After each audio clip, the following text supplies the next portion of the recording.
Nice to meet you. There you go. What are we chatting about? What do you want to chat about? The beautiful weather here in Las Vegas. Yeah? So it's a little chilly. It's a lot like Boulder. I don't know why people live here. Honestly, They said though. it was going to be 115 today. I was like, why do you live in this weather? The crazy part is, are you a golfer? I golf. So, they've got that nice course over here, the Wynn. Yeah. I was thinking like, oh, maybe if it's 115, you can get on for cheap. Nope, still $600. Wow. I wouldn't pay $600 to walk across the street, let alone play golf. So. It's like there's someone just standing out there with a blow dryer in your face. It's different. Not my cup of tea. Coach, the Pac-12 very strong this year, probably the strongest it's been.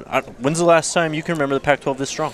I think the Pac-12 has always been strong. I think people sometimes forget about that. When I was at Oregon, you're facing Andrew Luck, Matt Barkley. There's always been some really good players in this league. Jake Locker, a bunch of really, really good players. And even just a couple of years ago, you look what Coach McIntyre did at Colorado and making that run with those guys and getting to the championship game. So the one thing I've always thought about this league is that there's no top and bottom. It's every week somebody can beat everybody else, and there's not a score that surprises you, and you better come ready each week to play because there's no easy days.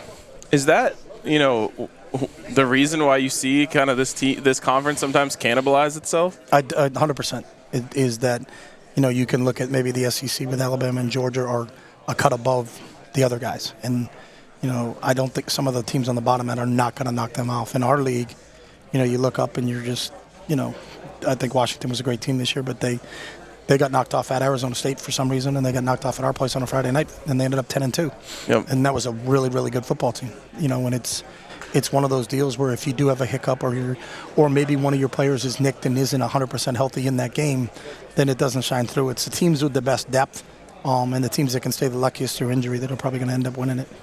But very rarely does anybody go undefeated in this league. Yep. The quarterbacks in this conference are particularly strong. Mm-hmm. You got a 5-star yourself. What can you tell us about Dante Moore? How's he progressing? Dante did a great job. Dante came in January and fit in right away. He's a real cerebral kid and picked things up very quickly and then competed. We have a bunch of kids right now. We went through the spring and said we weren't going to pick a starting quarterback. We just want you guys to play. They all improved from practice 1 to practice 15. But Ethan Garbers has played a lot of snaps for us, and he played well this spring. Colin Schley is a transfer from Kent State, is a really good player and has played 2 years at Kent State. He's in the mix. Dante's in the mix.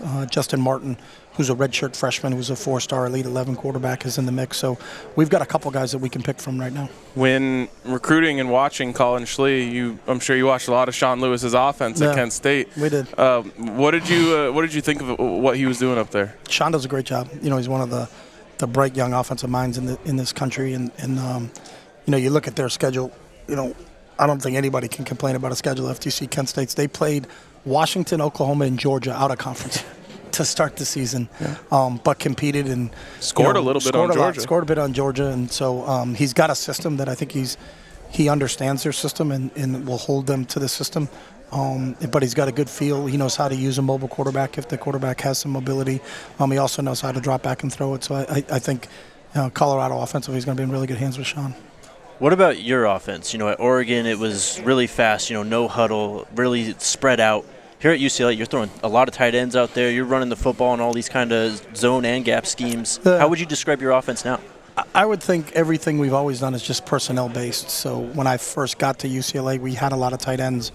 When I was in the NFL, we had a lot of tight ends. We had Brent Selleck and Zach Ertz when I was in Philadelphia, and it's part of just we learned. And when I walked into UCLA, Devin Asiasi was there, Caleb Wilson was there. They were both NFL draft picks. Greg Dulcich, who plays for the Broncos, was a third-round draft pick. We had a bunch of tight ends that got drafted.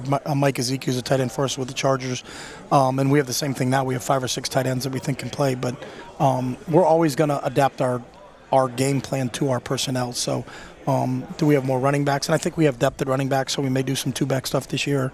But we also have some real good depth at receiver, so I think we can be multiple in how we approach things. Is that what keeps you, is that what you love the most? Just coming to work, figuring out how are we going to use these guys? How are we going to counter what defenses are doing these days? Is that your favorite part of this? It's one of it. I think that's the fun part, the X and O part of football. You can really and it's fun when you have weapons. So if you have weapons, you can There's a lot of things you're like, hey, that's a really good play, but we can't run it because we don't have anybody like that. You're like, oh, we could do that. Yeah. Let's see if we can implement that. That is one of the real fun parts of the game. Colorado obviously had a lot of turnover with their roster. I'm just curious, what's your impression of what Coach Prime did at CU?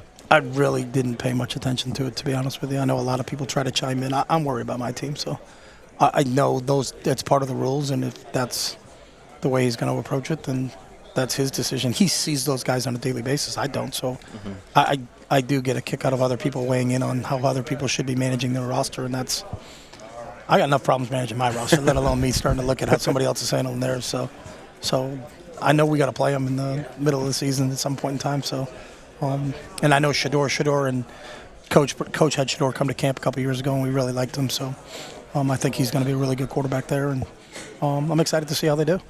Do you think that there's going to be changes coming to the transfer portal just because it's a little too crazy right now?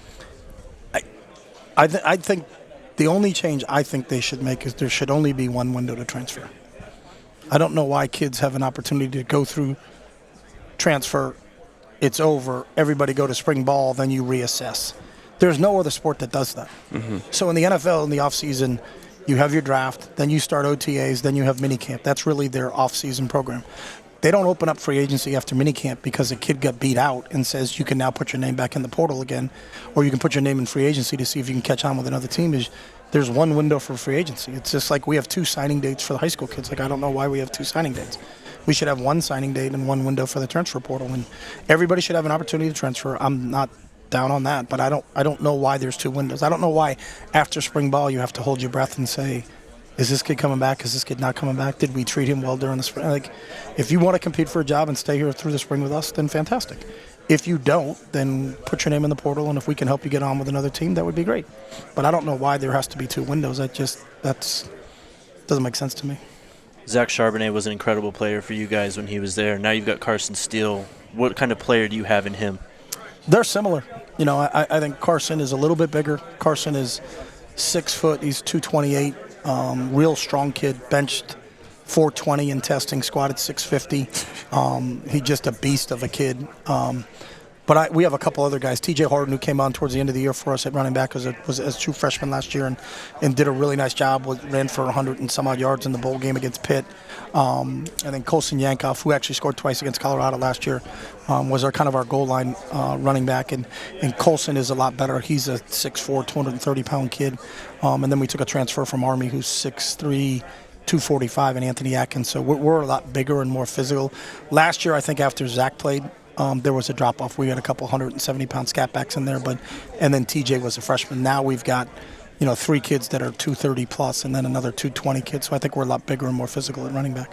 Awesome. Coach, thanks for your time. We appreciate it, Coach. Good to meet you. It. Good luck this year. Thank you. Yep. Thank you. All right. There you go. Chip Kelly, love the transfer portal answer. Absolutely.